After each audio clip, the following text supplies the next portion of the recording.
तो जब आप ये सुनते हैं स्वामी जी धर्म संकट, आपको आज समाज के सामने सबसे बड़ा धर्म संकट कौन सा लगता है?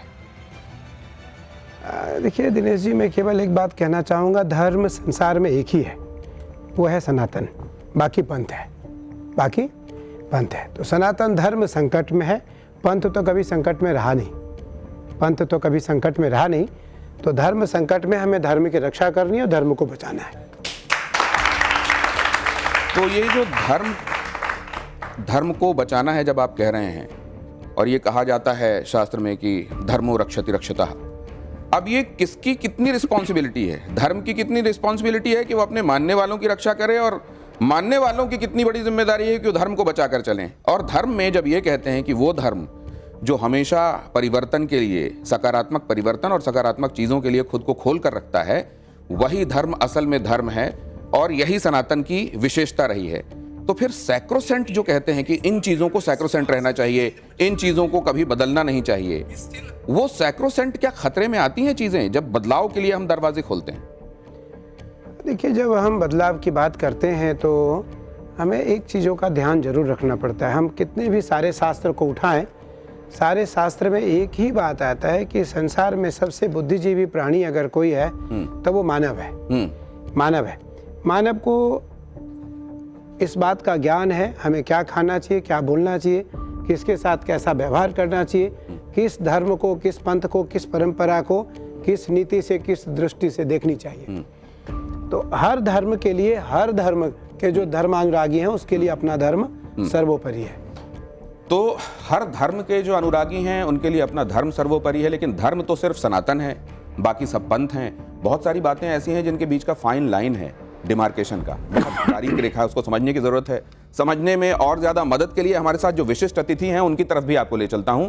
राहुल देव जी कई महत्वपूर्ण समाचार प्लेटफॉर्म्स में आप जानते हैं वरिष्ठ संपादक के तौर पर आपने उनको देखा है, उनकी टिप्पणियों को देखा है। अवधेश जी को लगातार आप सुनते हैं, पढ़ते हैं स्तंभकार के रूप में, टिप्पणीकार के रूप में, और आप जानते हैं कि विवेक श्रीवास्तव, उनका एक अपना नजरिया रहता है।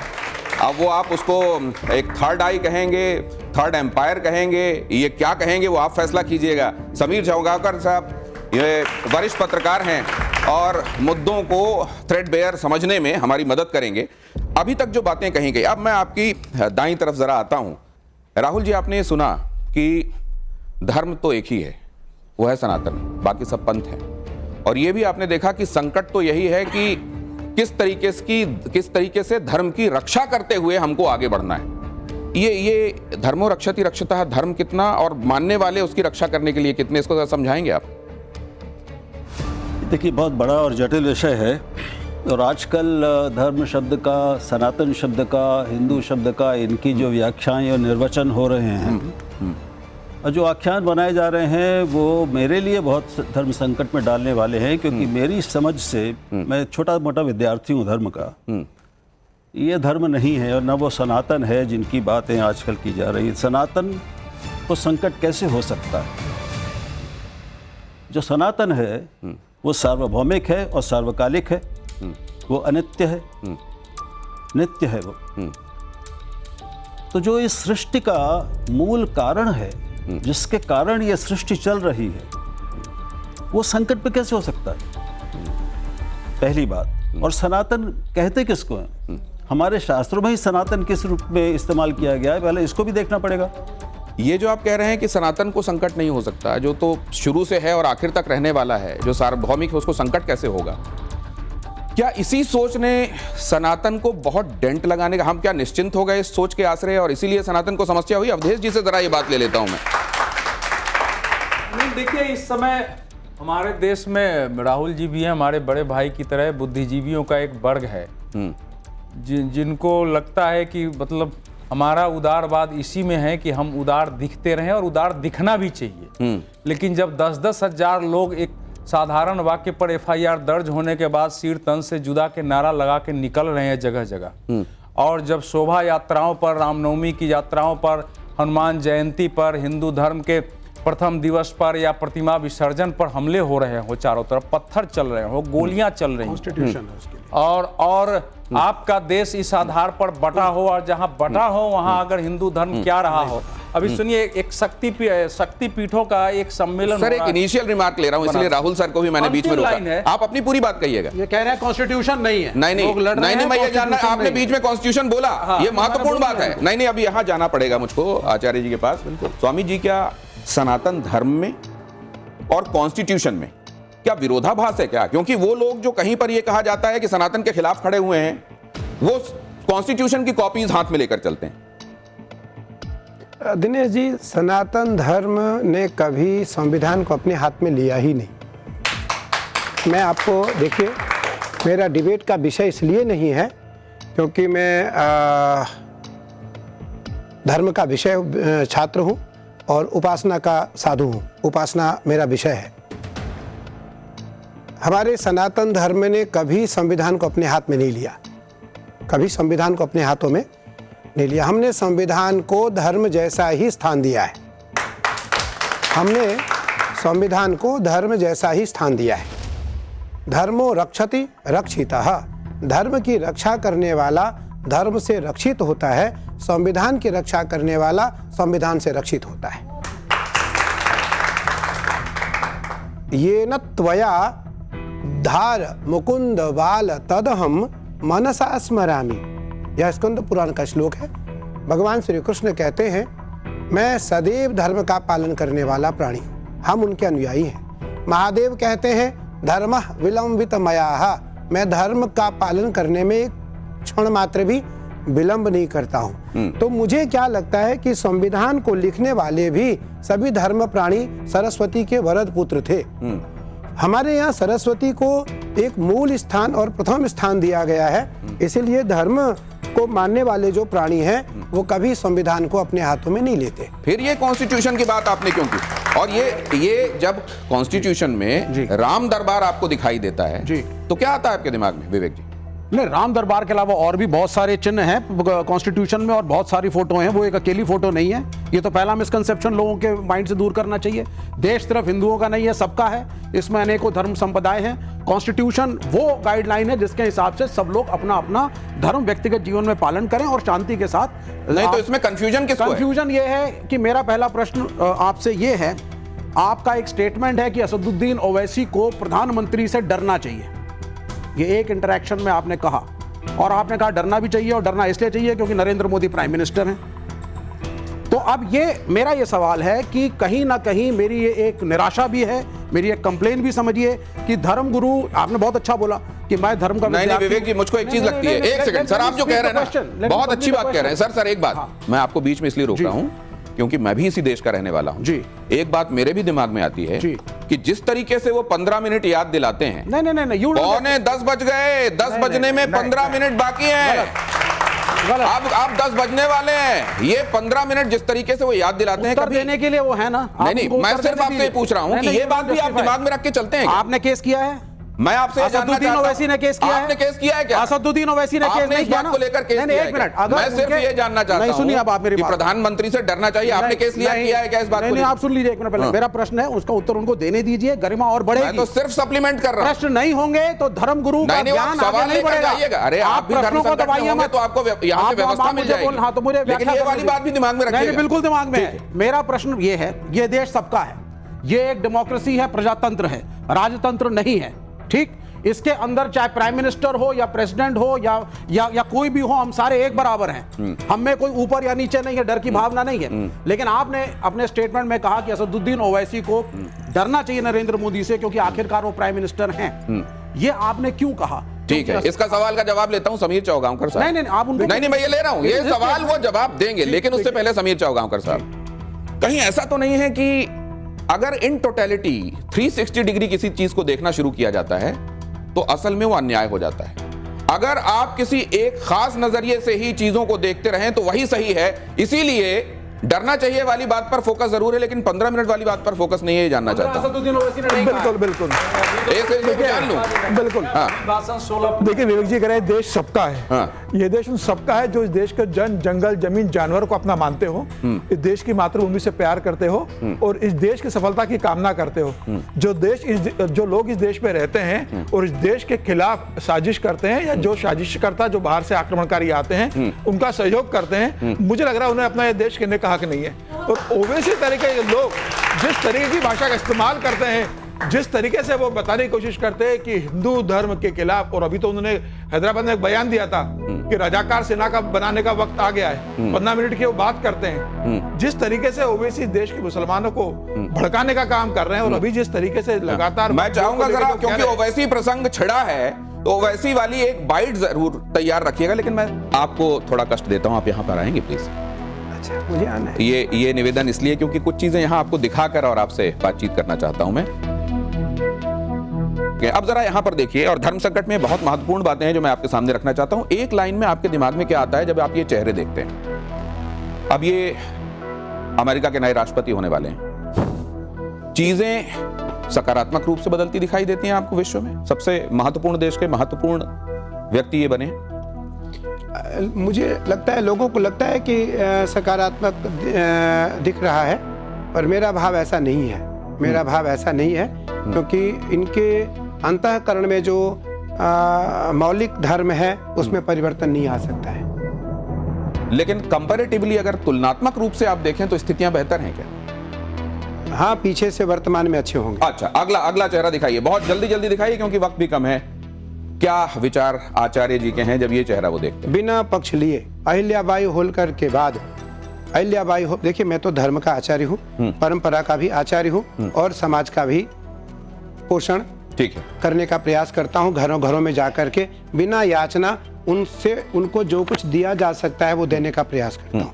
इनके द्वारा निसंदेह धर्म को बल मिला है, परंपरा को बल मिला है। धर्म और परंपराओं को बल मिला है। अहिल्याबाई होलकर के बाद धर्म के लिए सबसे बड़ा काम करने वाले, ये जब आपके सामने होते हैं तो क्या आता है दिमाग में? मैं फिर कह रहा हूँ, आपने मुझे राजनीति विषय पर डाल दिया। जी मोदी जी जो लिखा है ऊपर धर्म संकट, आप जब ये देखते हैं स्वामी जी जब, क्योंकि ये धर्माचार्य ही ये तय करते रहे हैं कि राज शासन कैसा होना चाहिए और राज सत्ता में कौन होना चाहिए। आप जानते हैं इस देश की व्यवस्था ऐसी रही है। आप जब ये चेहरे देखते हैं तो आपके दिमाग में क्या क्या आता है, ये समझना आम जनता के लिए बहुत जरूरी है। इसलिए भी मैं जानना चाहूंगा। मैं इतना कहना चाहूंगा कि यह जो परिवार है, इन्होंने बहुत समय तक इस भारत पर राज किया है। सनातन धर्म से, परंपरा से, मौलिक सिद्धांतों से जुड़ करके राष्ट्र की रक्षा के लिए, परंपरा की रक्षा के लिए इनको नेतृत्व करना चाहिए। और इन्हें इस बात का, जैसे एक बार की बात आई, मैं तो नहीं बोलूंगा यहाँ, इसलिए नहीं बोलूंगा, मेरा विषय नहीं है, ये इनका विषय है, क्योंकि चारों बोलेंगे। अगला लाइए जरा इसमें, ये देखिए, ये अगला चेहरा आपके सामने, योगी आदित्यनाथ। क्योंकि मैं आपको बता रहा हूँ, ये पदे न आचार्य पद पर, शंकराचार्य पद पर नहीं है, इसलिए राजनीतिक करने का अधिकार इन्हें है, मौलिक अधिकार है। अगर ये आचार्य पद पर, जैसे मैं आचार्य हूँ, मुझे अगर कोई कहे कि आप राजनीतिक कोई पद लो, संभव नहीं है, मुझे एक पद का त्याग करना पड़ेगा। अगला बहुत जल्दी से दिखाइए क्योंकि वक्त कम, आप ये बहुत फौरन बदलिए प्लीज। आचार्य के विचार इनके विषय में देखिए क्या है, ये सब के सब दिमाग वाले प्राणी हैं, इनके चक्कर में महात्मा को नहीं फंसना चाहिए। अच्छा, अगली तस्वीर पर जाते हैं। इनके विषय में आपका क्या कहना है? हिंदू हृदय सम्राट है। देखिए, इन्होंने महाराष्ट्र के लिए और महाराष्ट्र में हिंदुत्व की रक्षा के लिए, परंपरा की रक्षा के लिए, सनातन की रक्षा के लिए काम किया। उसके लिए बधाई है, उसके लिए इनको बधाई देनी चाहिए। अब अगला चेहरा जरा जल्दी से वो भी लाइए। इनके संदर्भ में आपके क्या विचार? परिवर्तन आया, इनको बदलना नहीं चाहिए। इन्होंने अपने विवेक को बदला, विवेक को बदला। तो इनके ऊपर प्रकृति का नियम परिवर्तन शाश्वत है, वो लागू है या ये परिवर्तन नहीं होना चाहिए? धर्म नीति है। राहुल जी बहुत विद्वान है, राहुल जी मुस्कुरा रहे हैं। राहुल जी, क्योंकि समझ रहे हैं, ये राजनीति चल रही है। अच्छा, अगली तस्वीर की तरफ ले चलता हूं। अगली तस्वीर इनकी है। ये भी भारत देश के नागरिक हैं और बहुत सारे लोगों के हीरो भी। इनके संदर्भ में आपका क्या कहना है? देखिए, मुझे लगता है पढ़े लिखे हैं, विद्वान हैं, पर जरूर इनको भारत माता का सम्मान करना चाहिए। भारत माता के सम्मान में गुंजाइश जरूर कहीं आचार्य जी को नजर आई है और वो होना चाहिए। ये आपके कहने से पहले ऑडियंस कह रही है ये एक और महान हस्ती। ऑडियंस की बात, तो मैं इसमें ऑडियंस की ही बात के साथ आगे चलूंगा। अगला चेहरा जरा रखिए। ये आचार्य जी, शंकराचार्य अभिमुक्तेश्वर आनंद जी के संदर्भ में जब आप इनको देखते हैं तो पहली चीज आपके दिमाग में क्या आती है? देखिए, शंकराचार्य हैं। शंकराचार्य और आचार्य का काम है धर्म की रक्षा के लिए भारतीय परंपराओं में भ्रमण करना, गांव-गांव जाकर के अपने धर्म और अपनी परंपरा और अपने उद्देश्य की रक्षा के लिए लोगों को मोटिवेट करना, और जहां तक हो सके हमें 5 प्रकार की शिक्षा दीक्षा उन्हें देनी चाहिए। आप आइए अपनी गद्दी पर वापस। आपके पास ये समझने के लिए आना चाह रहा हूं कि सनातन जो अनादि अनंत जिसको कहा जाता है वो संकट में कैसे आ सकता है? दिनेश जी, वो संकट में मुझे जो लगता है, अगर हम धर्म और परंपरा को देखें तो हमें ऐसा प्रतीत होता है कि सबसे पहले तो वो मेरे द्वारा ही संकट में आया। जो धर्म परिवर्तन है, हमारे कृष्ण, मैं यह बात इसलिए कह रहा हूँ, हमारे कृष्ण भगवान श्री कृष्ण ने कहा स्वधर्मे निधनम श्रेयः परधर्मो भयावह। कृष्ण का वाक्य है, मेरा नहीं, कृष्ण का वाक्य। भगवान कृष्ण ने कहा स्वधर्म। उसमें कृष्ण ने ये नहीं कहा कि केवल अपने धर्म सनातन धर्म का पालन करो, जो जिस धर्म का है वो उस धर्म का पालन करें। स्वधर्मे निधनम श्रेयः परधर्मो भयावह। लेकिन आज लगभग पूरी दुनिया में भ्रमण करने का अवसर हम लोगों को मिलता है। आचार्य पद पर होने के नाते जो जिस प्रकार से आज परिवर्तन किया जा रहा है, छोटे परिवारों को और बुद्धिजीवी परिवारों को मोटिवेशन करके, मुझे लगता है उसके कारण धर्म संकट में है। तो क्या आपको ये लगता है कि इसके लिए वही व्यवस्थाएं जिम्मेदार हैं? जैसा आपने कहा कि उसके लिए पहले मैं जिम्मेदार हूं, क्या वो व्यवस्थाएं जिम्मेदार हैं जिनको हमने अंगीकार किया, जिसमें कुछ लोगों को आज ये लग रहा है कि उनको हेय रखा गया, हीन रखा गया, कहीं ज्यादा सम्मान और इज्जत उनको कहीं और जाने पर मिल सकती है और इसीलिए ये धर्मांतरण वाली बात हो रही? मैं इसी का जो दूसरी पंक्ति है श्लोक का, निधनम श्रेयः परधर्मो भयावह। दूसरे धर्म में जाने से यश मिलने के बाद भी भय रहेगा। जिस प्रकार कोई कवच पहनता है या ब्लड प्रूफ जैकेट पहन ले, तो ब्लड प्रूफ जैकेट पहन के वो कितने देर रह सकता है, उसको उतारना पड़ेगा। जिस दिन वो उतारेगा, जिस समय वो उतारेगा, उस समय उसे गोली का भय होगा। इसलिए जैकेट हमारे पास धर्म का हो। अब ये बताइए कि ये जब आपने कहा कि डरना चाहिए, आपका मंतव्य क्या था? क्या ओवैसी को डरना चाहिए प्रधानमंत्री से? विवेक जी, मैं आज पहली बार आपसे मिला, मैंने बहुत सुना आपके बारे में, देखा भी, अच्छा है, खूब प्रखर वक्ता है आप। सनातन के विरुद्ध में खूब अच्छी तरीके से बात कर लेते हैं आप, अच्छी तरीके से बात कर लेते हैं आप, खूब अच्छे फॉलोअर्स हैं आपके, खूब आपको फॉलो करते हैं। मैं एक बार जरूर की इस बात को कहना चाहूँगा कि उस दिन आप कहाँ थे जिस दिन ओबीसी ने योगी जी को मदारी कहा था। योगी जी को मदारी कहा था, इन्हें कपड़े पहनने का अकल नहीं है। आप देखने में क्या पहन के आया हूँ, कोई वस्त्र नहीं है, क्योंकि हम सिला हुआ वस्त्र नहीं पहनते और इतना वस्त्र है, नीचे वस्त्र नहीं पहनते। हमारे टहनी से नीचे वस्त्र ना आए, हमारी परंपरा है। अब हमें कोई कह दे कि मैं भिखारी हूँ, मेरे पास वस्त्र नहीं है, नहीं। पहले हमारी मौलिक सिद्धांतों का अध्ययन आपको करना पड़ेगा कि साधु संतों का मौलिक अधिकार क्या है, एक। दूसरा, ओबीसी से मेरा कभी कोई संबंध नहीं है, मैं कभी उससे मिला नहीं, मिलना भी नहीं चाहता। मेरा भी नहीं है। ठीक है, हो सकता है आप कभी गुप्त मिले हो। नहीं अच्छा, तो खुले मिलेंगे। अच्छा, ठीक है।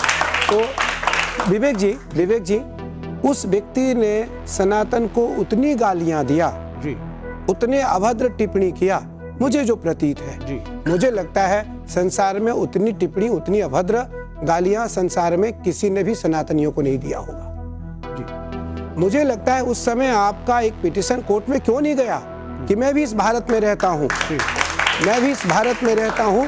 आपको भारत के लिए, देखिए भारत तो सबका है, तिरंगा के नीचे हमें झुकना है, धर्म सबका, पंथ सबका अलग अलग हो, झंडा तो हमारी एक है, हमें उस झंडे के नीचे सबको झुकना है। यहाँ आज जितनी ये श्रेष्ठ हमारी जनता बैठी हुई है, आप 4 के 4 सरस्वती भरत पुत्र बैठे हुए हैं, मैं धर्म के रूप में यहाँ आचार्य पद पर स्थापित एक आचार्य बैठा हूँ, ये देवर्षि नारद के रूप में मैं फिर आपको देखो, ये तालियां बजी, तालियां कभी नारद मुनि हो जाते हैं, समस्या हो जाती है मेरी। वो जब देवर्षि नारद कह रहे हैं वो भी नारद मुनि ही कह रहे थे, फिक्र मत कीजिए। मैं आपको नारद जी की एक बात बता रहा हूँ। यहाँ जितनी आज हमारी माताएं बहनें, हमारी छोटी छोटी बहनें, हमारे बुजुर्ग बैठे हैं, विद्वान बैठे हैं, आप चारों, नारद का मैं एक शाब्दिक अर्थ इसलिए यहाँ बता देना चाहता हूँ कि नारद का जो भ्रम है वो दूर हो। नारद नारद नारद, जिसकी वाणी कभी रद्द ना हो, वो नारद है। नारद साधारण शब्द, नारद नारद, जिसकी वाणी रद्द न हो। और नारम ज्ञानम ददाति इति नारदः, जो हमारे जैसे, आप जैसे विद्वान को नहीं, हमारे जैसे मूर्ख को, हमारे जैसे सामान्य जनता को सत ज्ञान दे, वो नारद है, वो नारद है। नहीं, मेरा एक कहना है, मैं आपको 2 मिनट रोकूंगा सिर्फ। आपने योगी आदित्यनाथ जी की बात करी, नहीं, आपकी आज्ञा से ये चलानू, नहीं, आपकी बात पूरी होगी, आप ही की बात पूरी होगी। जरा ये देख लीजिए, उसके बाद अपनी बात कहिएगा। ये चलाइए जरा। अरे जिहाद तुम जानते नहीं, जिहाद अगर किसी ने किया ना फडणवीस, अल्लामा फजल हक खैराबादी ने अंग्रेजों के खिलाफ किया था जिहाद का फतवा देकर। जिहाद अगर किसी ने किया था इस देश को आजाद कराने के लिए तो मुरादाबाद के अल्लामा काफी ने दिया था। बुर्रे जिहाद, वोट जिहाद, धर्म युद्ध, लगता है फडणवीस तुम जरा थोड़ा दिमाग। वोट जिहाद करना पड़ेगा, ये तो हमने कई बार सुना। अब अगर उसको लेकर ये कहा गया कि फिर इसको काउंटर करने के लिए आपको धर्म युद्ध करना पड़ेगा, तो इस पर ये ओवैसी जी अपनी बात कह रहे थे। नहीं, मैं एक चीज पहले आप कह लीजिएगा जरा, अब ये प्रसंग हुआ है तो जरा इस पर टिप्पणी आ जाने दीजिए। देखिए, वोट हमारा मौलिक अधिकार है और हम वोट उसी को देंगे जो राष्ट्र का रक्षक होगा, जो राष्ट्र का रक्षक होगा। हम अपना मत का अधिकार उसी को देंगे जो धर्म का रक्षक नहीं, राष्ट्र का रक्षक होगा।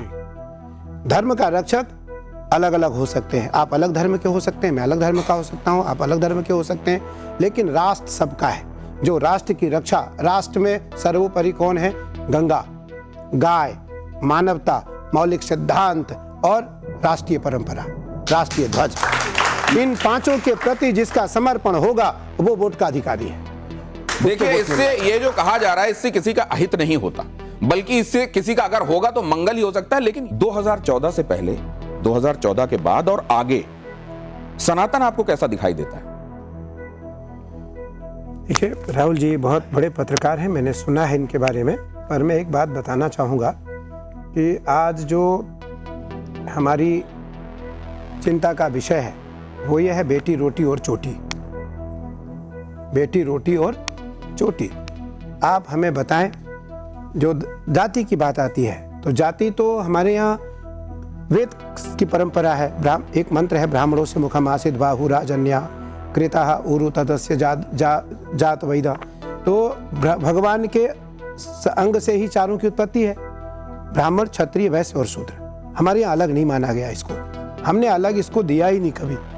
शूद्र जो है वो भगवान के पैर है, भगवान के, हम सदैव भगवान की पैरों की पूजा करते हैं। लेकिन आज जो हमारी युवा पीढ़ी है उनमें आपको धर्म परिवर्तन होते हुए नहीं दिखाई पड़ रहा है? मैं उत्तर दूं जी। धर्म परिवर्तन मेरे हिसाब से एक आध्यात्मिक अपराध है, मैं उसके बहुत सख्त विरुद्ध हूँ। अच्छा है, नहीं तो बहुत अच्छा है। ठीक है, क्यों? लेकिन कुछ धर्मों में दूसरे लोगों को अज्ञानी और अंधकार में डूबा हुआ बताकर, समझकर, उनको ज्ञान और प्रकाश के उसमें लाने की कोशिश में धर्म परिवर्तन का एक प्रावधान किया गया है। मैं समझता हूँ कि यही अपने आप में एक अनाध्यात्मिक भाव और बात है, तो मैं इसका सख्त विरोधी हूँ। बिल्कुल ठीक है, अच्छा है। अच्छा है। तो दूसरी बात उसको एक अधिकार नहीं है? अरे मैंने कहा अधिकार है, जब संविधान आप उसको जस्टिस नहीं देंगे अपने संविधान समाज में, एक विवेक बी आर अम्बेडकर ने गलत किया था। विवेक, मैं आप कुछ कहूं? अम्बेडकर पे बोल दीजिए। आपने उत्तर दे दिया। उन्होंने क्यों हिंदू धर्म अरे छोड़ा? सुन तो लीजिए महाराज। नहीं, विवेक जी कह रहे हैं कि धर्म बदलने में सर कोई दिक्कत नहीं। कोई दिक्कत एक- नहीं है। तो आप कब बदलने वाले हैं? अरे एक मिनट, नहीं, हम तो मानते नहीं। आप मुझे बात बताइए, अरे विवेक श्रीवास्तव लिखते हैं आप। बी आर जवाब देने अम्बेडकर ने देंगे। जिसने कॉन्स्टिट्यूशन लिखा, जिसने सुनिए, जिसने अरे सुनिए सर, नहीं एक मिनट, जिसने एक मिनट 10 सेकंड राहुल जी के ले लूंगा। 10 सेकंड। मैं बोल रहा हूं।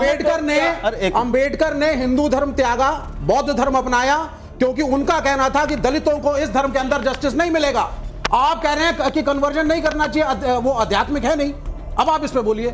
मैं बोल रहा हूं, उन्होंने जिन कारणों से हिंदू धर्म छोड़ा और बुद्ध धर्म अपनाया, अगर आप उनको देखेंगे तो मैं उनको बिल्कुल चुनौती नहीं दूंगा। उनके जितना विद्वान बहुत कम हुए हैं इस देश में, और उन्होंने सारे धर्मों का बहुत अच्छा अध्ययन किया था, और उन्होंने हिंदू धर्म की कुरीतियों से, रूढ़िवादिता से, कट्टरता से और जातीय वैषम्य से, और जो यंत्रणाएं दी गई दलितों के साथ, ठीक है, उससे दुखी होकर, और जब और कोई उपाय नहीं, उन्होंने बहुत प्रयास किए बात करने के। वो जगह जगह गए, सनातनियों की सभा में जाके गए, और उनको वहां पे बोलने नहीं दिया गया। इस तरह के जब अत्याचार हुए तो इसके बाद उन्होंने एक भारतीय मूल के धर्म को ग्रहण किया। ठीक है, अब इस चर्चा एक मिनट। अब संविधान की बात। संविधान हमारा सभी धर्मों को अपने प्रचार और प्रसार की अनुमति देता है। धर्म परिवर्तन की अनुमति हमारे संविधान में नहीं है। अगर हो तो बता दीजिए। अपने प्रचार और प्रसार की अनुमति मिलता है, लेकिन धर्म परिवर्तन की अनुमति नहीं है। अब जरा वहां से ये अवधेश जी भी हाथ खड़ा कर रहे हैं, समीर सर के पास भी जाना है। बड़े महत्वपूर्ण मुद्दों पर कुछ चर्चाएं ऐसी जो कभी थमती नहीं है, जैसे राम मंदिर को लेकर भी चर्चाएं आज तक चलती हैं कि इतने महत्वपूर्ण मुद्दे पर सैकड़ों सालों का इंतजार जब समाप्त हो रहा था तो कम से कम सभी बड़े धर्माचार्यों को एक मत दिखाई देना चाहिए था। 370 को लेकर अभी तक बात थमी नहीं है। 370 को पुनर्जीवित करने की बातें होती हैं, उधर से कहा जाता है कि अब तो ये जमीन के अंदर चला गया, अब ये कभी आएगा नहीं। इस पर आपकी टिप्पणी क्या है? दिनेश जी, मैंने आपको पहली बार ही कहा कि अपने जो मत हैं, हमारे जो अपने विवेक हैं, राहुल जी ने अपनी बात अभी बताई, बहुत मुझे अच्छा लगा और थोड़ा खराब भी लगा कि सनातन की कुरीतियों के कारण लोग धर्म का परिवर्तन करते हैं। मैंने सनातन नहीं कहा, अभी कहा आपने, मैंने हिंदू धर्म कहा। हिंदू धर्म मतलब सनातन ना, दोनों अलग हैं स्वामी जी। मेरा मत है, बहुत विनम्रता से कह रहा हूँ, मेरी परिभाषा और समझ अलग है। राहुल जी, हिंदू का कोई धर्म नहीं है, हिंदू धर्म नहीं है। हिंदू का एकमात्र धर्म है सनातन। हिंदू का एक धर्म मात्र है सनातन। हिंदू का कोई अपना धर्म नहीं है। मैं आज आपको पहली बार आचार्य होने के नाते मैं आपको यह स्पष्ट कह देना चाहता हूँ, जो हिंदू राष्ट्र चाहते हैं वो, या जो हिंदू राष्ट्र की बात करते हैं, सनातन राष्ट्र था, सनातन राष्ट्र है और सनातन राष्ट्र ही रहेगा। हिंदू का कोई देखिए, हिंदू की एक परंपरा है। हिंदू कौन है? हमने कहा ब्राह्मण, क्षत्रिय, वैश्य और शूद्र, चारों हिंदू है। चारों हिंदू है। हिंदू के बाद कौन आया? सनातन के बाद कौन आया? बौद्ध। बौद्ध के बाद कौन आया? जैन। अवतार का वर्णन है हमारे भागवत में। मैं आपको जो भी कुछ कहूँगा मौखिक नहीं कहूँगा, शास्त्र से कहूँगा। मुझे लगता है सनातन से अधिक सरल कोई धर्म नहीं है, सनातन से अधिक सरल कोई प्राणी नहीं है। लेकिन आज जो दिनेश जी की वाक्य है कि जब राम जन्मभूमि की बात आई तो हमारे ही धर्म के बड़े धर्माचार्य आपस में बटे। क्यों बटे? वो किसी न किसी कारणवश मतांतर में जाकर के फंसते हैं। भगवान कृष्ण इसी बात पर जोर देते हैं कि अन्य धर्म जो है आप उसका भी सम्मान करो, जो वो लोग सम्मान करते हैं जो जिस धर्म के हैं। हम किसी धर्म की टिप्पणी करते हैं? कभी नहीं करते, ना कभी करेंगे। लेकिन सनातन से इतर ना कहीं जाएंगे, सनातन से इतर ना कहीं रहेंगे, सनातन से इतर ना किसी धर्म को स्वीकार करेंगे। लेकिन यहीं पे एक धर्म संकट है स्वामी जी। मेरा भी यही, अगर मान लीजिए अलग अलग तरह के विचार हैं किसी समाज में, कहते हैं समाज को इवॉल्व करने में, उसको और आगे ले जाने में वो अलग अलग तरह के विचार महत्वपूर्ण होते हैं। और वहीं ये भी माना जाता है कि बटेंगे तो कटेंगे। तो ये बटना कहाँ लागू है, कितना लागू है, ये किस संदर्भ में है? क्योंकि इसकी अलग अलग व्याख्याएं भी हो रही हैं। बटेंगे तो कटेंगे की चर्चा हर जगह है, और बटेंगे कटेंगे का इंटरप्रिटेशन भी, उसका तर्जुमानी भी अपने अपने हिसाब से हो रहा है। आपको क्या लगता है क्यों कहा गया है और क्या मंतव्य है? देखिए, क्योंकि मैं किसी राजनीतिक विषय पर कोई उत्तर नहीं देना चाहूँगा। मेरा एक विषय है कि सत्ता, भगवान कभी किसी गर्भ में माँ के गर्भ में नहीं आए, भगवान किसी स्त्री के गर्भ में कभी नहीं आए, एक बार आए। आपको विद्वान हैं आप चारों, एक बार भगवान कृष्ण एक स्त्री के गर्भ में गए परीक्षित को बचाने के लिए। बाकी भगवान प्रकट हुए, अयोध्या में भी प्रकट हुए, मथुरा में भी प्रकट हुए, भगवान ने जन्म नहीं लिया। मुझे क्या लगता है कि भगवान कौशल्या के गर्भ में नहीं गए थे? नहीं, भय प्रकट कृपाला दीन दयाला कौशल्या हितकारी। ये अवैज्ञानिक नहीं है। कैसी बात कर रहे हैं? ये अवैज्ञानिक नहीं है जो आप कह रहे हैं। अवैज्ञानिक है। अवैज्ञानिक नहीं, बिल्कुल नहीं अवैज्ञानिक। तो पुत्रकाम यज्ञ को भी आप अवैज्ञानिक कह देंगे? आप क्यों खीर को भी अवैज्ञानिक? दो ना। मैंने पूछा है कि ये अवैज्ञानिक है जो आप कह रहे हैं। मेरे हिसाब से बच्चा पैदा होता है, प्रकट कोई नहीं होता। आप कह रहे हैं प्रकट, लेकिन और मैं आपका आदर भी करता हूं, लेकिन अब आप इसमें कुछ बताइए ना हमें कि हम नहीं, लेकिन आप इसको आप लेके जा रहे हैं। मैं जिस तरफ जा रहा हूं उस डायरेक्शन से अलग पटरी में आप ट्रेन दौड़ा रहे हैं। मैं ये जानना चाह रहा हूं कि 370 राम मंदिर जैसी बातों पर पटाक्षेप कहीं पर होगा या इसको लेकर चीजें चलती रहेंगी? हम सभी राम मंदिर के समर्थक थे, समर्थक हैं, समर्थक रहेंगे। राम हमारे आराध्य थे, राम हमारे आराध्य हैं, राम हमारे आराध्य रहेंगे। रामो विग्रहवान धर्म। राहुल जी, एक समय पूरी सत्ता, पूरी पृथ्वी राम की थी। उस राम के समय में एक छोटी सी दृष्टांत में अपनी बात आपके सामने खत्म करूंगा। एक दिन राम के सामने मेरे जैसा कोई साधु मांगने के लिए गया, राम मुझे कुछ दो। राम ने कहा, मैं आज झंझन दरिद्र हूँ। दरिद्र नहीं, मैं झंझन दरिद्र हूँ। आज मेरे पास आपको देने के लिए कुछ भी नहीं है। क्या है आपके पास? तो राम ने कहा, वाल्मीकि रामायण का श्लोक है कि वैदेही च महाभाग सौमंगल्यावशेषिता। जिस प्रकार अगर आपसे आप अभी कुछ मुझसे मांगे तो मेरे पास इस रुद्राक्ष के सिवा देने के लिए कुछ नहीं है। राम ने यही बात कही उस सन्यासी से कि सीता के मंगल सूत्र के सिवा मेरे पास देने के लिए कुछ नहीं है। क्या हुआ? कहाँ गया सब? आप कहाँ गई आपकी संपत्ति? राम ने कहा, मैंने यज्ञ में सब सन्यासियों को, ब्राह्मणों को, याचकों को, गरीबों को दान दे दिया। लेकिन सन्यासी ने क्या कहा? आपने धर्म का त्याग नहीं किया। राम ने कहा, यही मेरी मर्यादा है। मैं अकिंचन हो जाऊंगा लेकिन मैं अपनी मर्यादा का खंडन नहीं करूंगा। उस कारण राम की सत्ता सार्वभौम हुई। राम की सत्ता।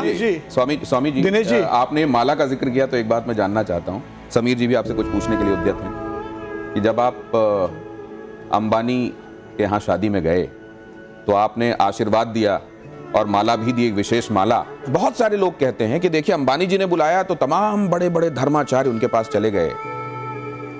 ये उस इंटरव्यू में भी ये बात कही गई थी जिसका जिक्र आप करते हैं कि गरीब की कुटिया में हमारे जो बड़े धर्माचार्य हैं वो नहीं जाते। अरे नहीं, क्या बात कर रहे?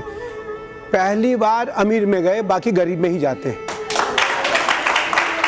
और मैं आपका ये मुझे लगता है भारत का सबसे अच्छे, ये जरा विजुअल भी प्ले कीजिए। जब स्वामी जी ये बात कह रहे हैं साइड में विजुअल प्ले कीजिए। मेरी बहन, भारत के सबसे अच्छे चैनल में आज हम पहली बार आए हैं। मैं पहली बार उस शादी में गया और बिना 1 रुपया दक्षिणा लिए वापस आया। अंबानी जी भी इस चैनल के माध्यम से मेरी बात सुन सकते हैं। मेरे बहुत प्रिय हैं अंबानी जी।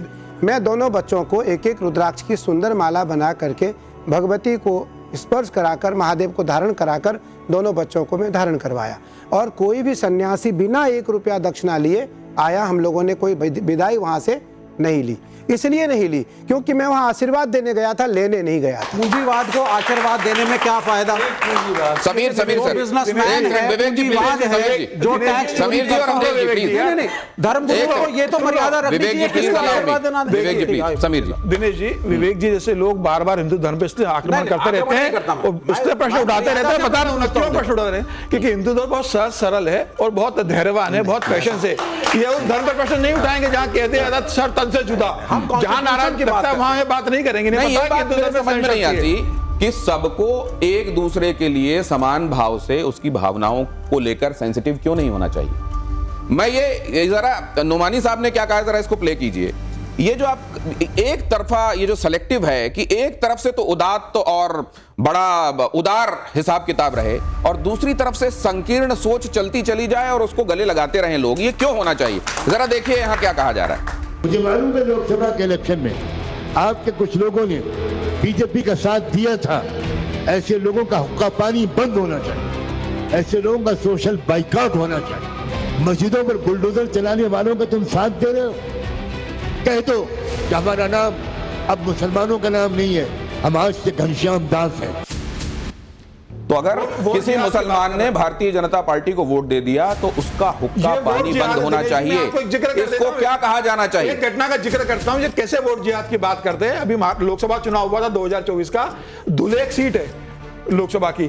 5 विधानसभा के अंदर भारतीय जनता पार्टी के उम्मीदवार 1,95,000 वोटों से आगे चल रहे थे, और उसके अंदर एक विधानसभा आती है मालेगांव सेंट्रल, उसी एक सीट पर 1,96,000 वोट एक तरफा कांग्रेस को चले गए।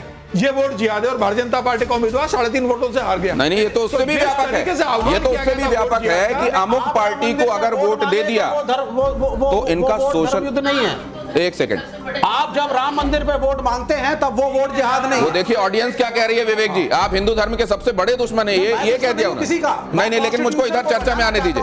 मुझे मैं किसी का ये बात कही गई कि अगर किसी पार्टी को आप वोट देंगे, ये लोकतंत्र है, यहाँ आप अपने विवेक से फैसला लेते हैं। विवेक जी वाले विवेक से नहीं, अपने विवेक से फैसला लेते हैं। वैसे में ये कहा जाना कि हुक्का पानी बंद होना चाहिए और वो तो अपना नाम घनश्याम दास रख लें, इसको कैसे देखते हैं आप? मेरा एक केवल ये कहना है कि हमने कहा था 5 की रक्षा करने वाला राष्ट्र में वोट का अधिकारी है। वो कोई भी हो सकता है, वो कोई भी हो सकता है। जो इन 5 की रक्षा करेगा, संपूर्ण वोट का अधिकार उसे है। नहीं तो भैया आप भारत में रहने का अधिकारी नहीं हो। जो राष्ट्र को नहीं माने, ध्वज को नहीं माने, ध्वज को ना माने, मैं तो कहता नहीं मंदिर में आओ नमस्कार करो, मैं कभी नहीं कहता मुझे न बंधन करो, ना बंधन करो, मुझे गाली दो आप, आपकी गाली से मुझे कोई फर्क नहीं पड़ने वाला है, लेकिन धर्म को और राष्ट्र को गाली ना दो, राष्ट्र को गाली ना दो, ध्वज को गाली ना दो। मेरे ऐसे भी बयान सुने हैं कि मैं राष्ट्र के ध्वज के सामने नहीं झुकूंगा। फिर मैं अभी 5 दिन पहले लगभग 4 देशों का भ्रमण करके आया राहुल जी, और 4 देशों के राष्ट्राध्यक्षों से मिला। 4 के 4 मुस्लिम थे, 4 के 4 राष्ट्राध्यक्ष मुस्लिम थे। मैं उनसे मिलने गया कुंभ को लेकर के आमंत्रण देने।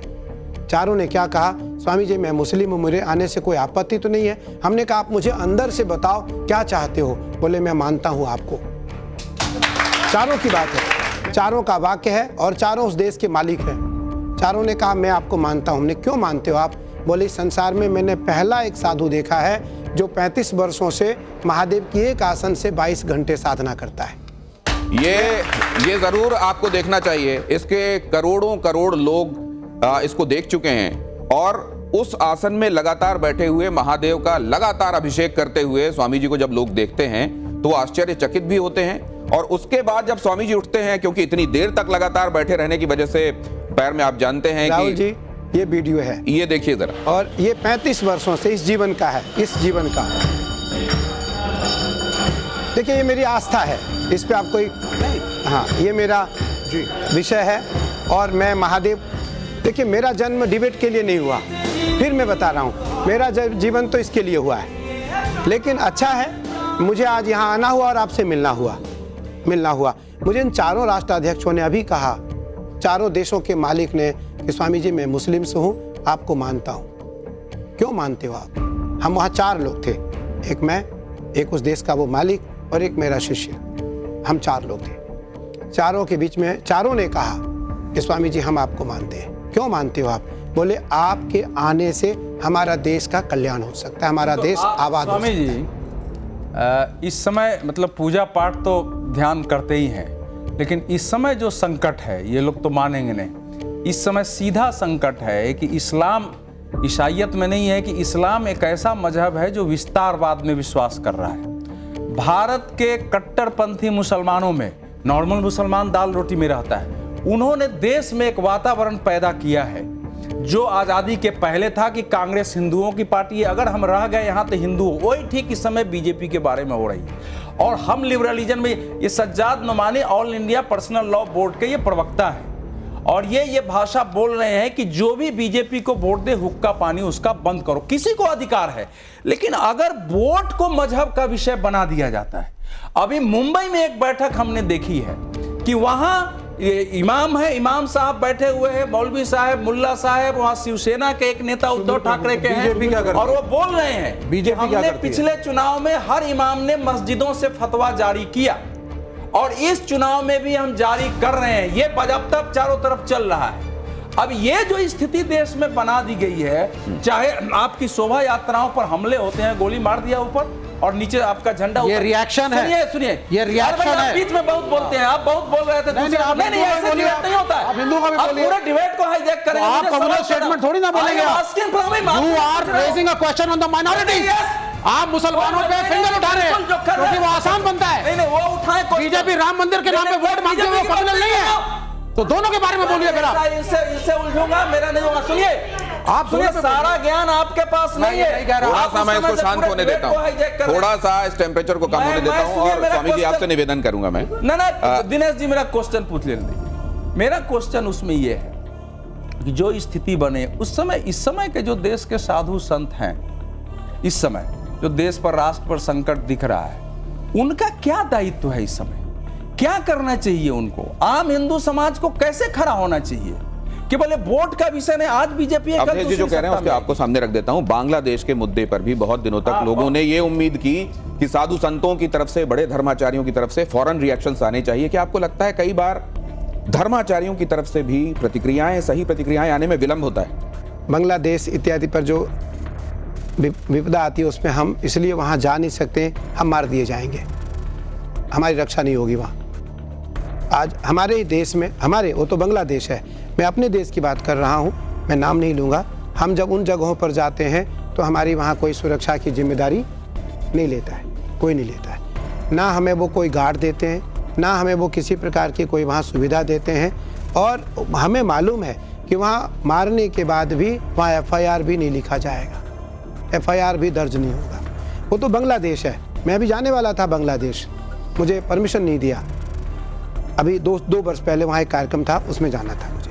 आज धर्म इसलिए संकट में है, इसलिए यह मुझे लगता है इस देश का सबसे बड़ा धर्म संकट का जो डिबेट दिनेश जी ने शुरू किया, ये उसी को लेकर के किया कि धर्म संकट में है, धर्म संकट में। और आपकी बात की ही पुनरावृत्ति हो रही है कि धर्म संकट में इसलिए है कि सामान्य और असामान्य दोनों में परिवर्तन आ रहा है, दोनों को विवेकशील तरीके से परिवर्तन किया जा रहा है। और जब, क्योंकि बहुआयात संख्या देश में किसकी थी? हिंदुओं की थी। बहुआयात लोग किसके थे? हिंदुओं के थे। आज अल्पसंख्यक कौन होने जा रहा है? हिंदू। और आज आने वाले 10 वर्षों में, 20 वर्षों में आप जरूर देखिएगा कि हिंदू अल्पसंख्यक हो जाएगा। राहुल जी की टिप्पणी तब तक मैं लेता हूं जब तक आपको ये समझाता हूं। राहुल सर, अपनी बात प्लीज कहिए। सर, इसमें आपको स्वामी जी हाँ या ना कहना है। इधर हाँ है और इधर नहीं, तब तो फिर बचा क्या जब मैं हाँ ना कह दूंगा। तो आपके लिए फिर एक और विकल्प मैं देता हूं कि आप जिसमें समझें कि इसमें हाँ ना के अलावा कोई स्थिति है, उसमें आप नीचे रख सकते हैं इसको। तो ये आपके लिए नहीं वाला है और ये आपके लिए हाँ वाला है। ये इसको आप ऐसे रख सकते हैं ताकि कैमरा देख ले कि आप क्या। राहुल जी को दे दीजिए। राहुल जी को दे दीजिए, ये मुझे मत दीजिए कहा जा रहा है। क्या मंदिरों को सनातन बोर्ड के हवाले कर देना चाहिए, हाँ या ना? देखिए, क्या कहा आपने? मंदिरों को सनातन बोर्ड के हवाले कर देना चाहिए, हाँ या ना? सनातन बोर्ड के हवाले करना चाहिए, लेकिन मेरा फिर यहाँ एक प्रश्न है और मेरा संदेह है। सनातन बोर्ड के हवाले हो पर सरकार के हवाले नहीं। क्यों? इसलिए ये भी पूछ लीजिए, क्यों चाहते हैं कि सब कुछ ब्राह्मणों, पंडितों और पुजारियों की जेब में जाए? ब्राह्मण की बात ही नहीं किया। अभी मैं हाँ या ना पे हूं सर, इसमें ज्यादा गुंजाइश नहीं है। अगला सवाल, ये आपने इसमें हाँ कहा या ना कहा है? प्रारूप क्या होगा? एक सेकंड, वो पैसा देश, सर वो उस पर जाएंगे, वो डिटेल चर्चा है। प्लीज इसको हाँ ना में रहने दीजिए। सर, इसमें आपने स्वामी जी हाँ कहा है कि ना कहा है? इसमें आपने व्यवस्था क्या दी है, हाँ की व्यवस्था या ना की व्यवस्था? अभी हमने राहुल जी की बात को स्वीकार किया है कि इसका पहले हम प्रारूप जानना चाहते हैं। हाँ। इसकी प्रारूप क्या है, इसकी बायोडाटा क्या है, ठीक है, इसका रूप क्या होगा? तो ये प्रारूप जानने के बाद ही हाँ ना होगा। नरेंद्र मोदी सरकार में हिंदू गर्व से भरा हुआ है, हाँ या ना? नरेंद्र मोदी सरकार में हिंदू गर्व से भरा हुआ है। क्या जाति की राजनीति सनातन समाज के लिए अभिशाप है, हाँ या ना? मस्जिदों से नरेंद्र मोदी के खिलाफ वोट देने का ऐलान ये उचित है या अनुचित है? नहीं होना चाहिए तो नहीं, हाँ, और अगर होना चाहिए तो हाँ। देखिए, मैं मोदी जी की वोट की बात ही नहीं करता। मैं तो राष्ट्र की रक्षा करने वाले व्यक्ति को वोट चाहता हूं। राष्ट्र की रक्षा के लिए वोट होना चाहिए। कांग्रेस सेकुलर है या नहीं है? हाँ सेकुलर है, सेकुलर नहीं है नो। आप किससे कहवा रहे हैं? अगला सवाल, बीजेपी बीते 10 वर्षों में बीजेपी ने जो काम किया है वो ऐतिहासिक है, हाँ, या और भी कुछ हो सकता था तो नहीं? ऐतिहासिक। ऐतिहासिक। बटेंगे तो कटेंगे, एक रहेंगे तो सेफ रहेंगे, सनातन के लिए ये आवश्यक है, ये धारणा या नहीं? इसका रूप क्या है? क्या बटेंगे कटेंगे? आदमी को मारने का अधिकार तो किसी को है नहीं। ठीक। आदमी को तो कोई मार नहीं सकता है। हाँ। आदमी को तो कोई भी हो, मारने का अधिकार केवल उस जैसे राहुल जी ने कहा कि आज मुस्लिम्स की आबादी कुछ राज्यों में घट रही है या घटेंगी। कैसे घटेंगी? ठीक है। तो मुझे लगता है ये देवी आपदा से घटेगी। तो बहुत सारी बातों में स्पष्टीकरण होना आवश्यक है और तब उस पर बात अपनी कही जा सकती है।